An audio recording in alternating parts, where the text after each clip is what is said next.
तो दोस्त नमस्ते प्रणाम, अपने यूट्यूब पे स्वागत करते हैं। देखिए बहुत सुंदर नकटा गिट लेकर आया। अगर आप लोग का पसंद पड़े तो आप लोग शेयर जरूर करना, प्यारा सा कमेंट करके बताना। सोने की थाली में जवना परोसलो, सोने की थाली में जवना परोसलो, अरे जवना न जेव पूर्व हर लिया दमक, पश्चिम हर लिया दमक, सैया मोरे आवैया बनना ये नवा दूनो पारक, सैया मोरे आवैया बनना ये नवा दूनो पारक, जजरे गेड़ुआ गंगा जल पानी, जजरे गेड़ुआ गंगा जल पानी,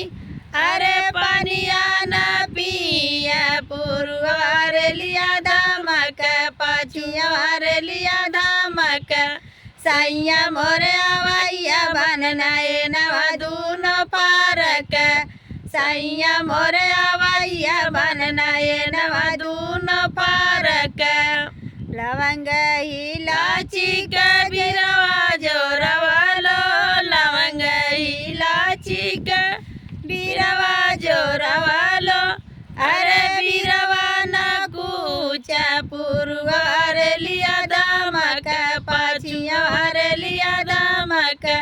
सैया मोरे आवैया बनना ये नवा दूनो पारक, सैया मोरे आवैया बनना ये नवा दूनो पारक, फुलवा हजार से जल गवालो,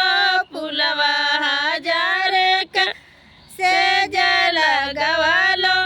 अरे सजिया न सोव पूर्व हर लिया दमक, पछिया हर लिया दमक, सैया मोरे आवैया बनना ये नवा दूनो पारक,